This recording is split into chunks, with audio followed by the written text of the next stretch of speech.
നമുക്ക് മറ്റൊരു റിപ്പോർട്ട് കൂടി കാണാം.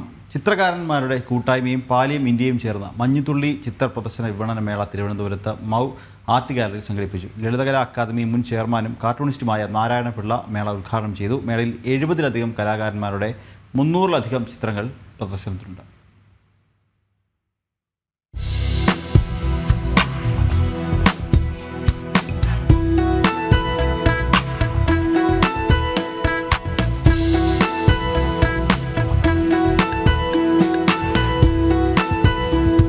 കേരളത്തിലെ 70-ലധികം ചിത്രകലാകാരന്മാരുടെ കൂട്ടായ്മയും പാലിയം ഇന്ത്യയും ചേർന്ന് മഞ്ഞുതുള്ളി ചിത്ര പ്രദർശന വിപണന മേള സംഘടിപ്പിച്ചു. തിരുവനന്തപുരം മൗ ആർട്ട് ഗാലറിയിൽ സംഘടിപ്പിച്ച മേള മുൻ ലളിതകലാ അക്കാദമി ചെയർമാനും കാർട്ടൂണിസ്റ്റുമായ നാരായണപിള്ള ഉദ്ഘാടനം ചെയ്തു.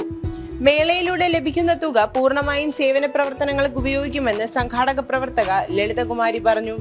ഇങ്ങനെ ഈ പ്രോഗ്രാം നടക്കുന്ന സമയത്ത് സാറ് വന്നിരുന്ന് പ്രശസ്ത കാർട്ടൂണിസ്റ്റാണ്. സാറ് ഒരുപാട് അവാർഡൊക്കെ മേടിച്ചിട്ടുണ്ട്.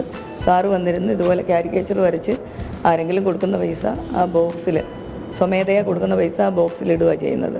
ഒരു സ്വാർത്ഥതയില്ലാതെ 100% ആ ഒരു ഇതോടുകൂടി ഡെഡിക്കേഷനോടുകൂടി കൊടുക്കുന്ന ഒരാളുടെ കയ്യിൽ നിന്ന് മാത്രമേ ഞങ്ങളത് മേടിക്കുന്നുള്ളൂ. ആരെയും ഞങ്ങൾ പ്രഷർ ചെയ്തതിലേക്ക് കൊണ്ടുവരുന്നില്ല. അത്ര മനസ്സോടുകൂടി തരുന്നവർ മാത്രം.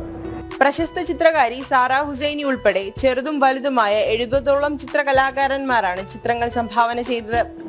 യാദൃശ്യമായിട്ടാണ് ഞാൻ ലളിതമാവിനെ പരിചയപ്പെടുന്നത്. അപ്പോൾ അവരുടെ പ്രവർത്തനങ്ങൾ എനിക്ക് മനസ്സിലായപ്പോഴത്തേക്ക് എനിക്കും അതിനകത്ത് എന്തെങ്കിലും കോൺട്രിബ്യൂട്ട് ചെയ്യാമെന്ന് ആലോചിച്ചു. അതിൽ നിന്നാണ് എൻ്റെ പെയിൻറ്റിങ് കൊടുക്കാമെന്ന് വിചാരിച്ചത്. അപ്പോൾ അവരുടെ മഞ്ഞുതുള്ളി എന്നുള്ള പ്രോഗ്രാം വന്നപ്പോൾ ഞാൻ എൻ്റെ കയ്യിലുണ്ടായിരുന്ന കുറച്ച് പെയിൻറ്റിങ് അന്ന് കൊടുത്തു. അന്ന് മിക്കവാറും ഒക്കെ കുറേ വിറ്റ് പോവുകയും ചെയ്തു. പക്ഷേ എന്നെ സംബന്ധിച്ചിടത്തോളം എനിക്ക് എടുത്ത് കൊടുക്കാൻ വേണ്ടി പൈസ ഇല്ലായിരുന്നു. അതുകൊണ്ടാണ് ഞാൻ പെയിൻറ്റിങ് ഡോൺ ചെയ്തത്.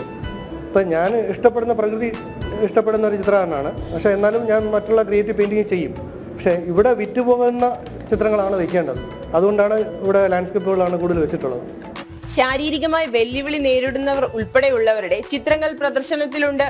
മഞ്ഞുതുള്ളി എന്ന പേരിലാണ് ചിത്ര പ്രദർശന വിപണന മേള സംഘടിപ്പിച്ചിരിക്കുന്നത്. ജനം, തിരുവനന്തപുരം.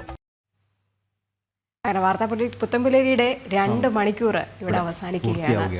അതെ, ഒരുപാട് വാർത്തകളാണ് നമ്മൾ എടുത്തത്. പ്രത്യേകതയുള്ള നിരവധി വാർത്തകൾ ഇനി വരും മണിക്കൂറുകൾ. ഇതിനിടയിൽ ഒരു കമന്റ് കൂടി, ഒരു പ്രേക്ഷകന്റെ കമന്റ് കൂടി വന്നിട്ടുണ്ട്. നമ്മൾ പാലക്കാട് ഒരു പഞ്ചായത്ത് ഓഫീസിലെ പായസം ഐസ്ക്രീമിന്റെ കഥ പറഞ്ഞു.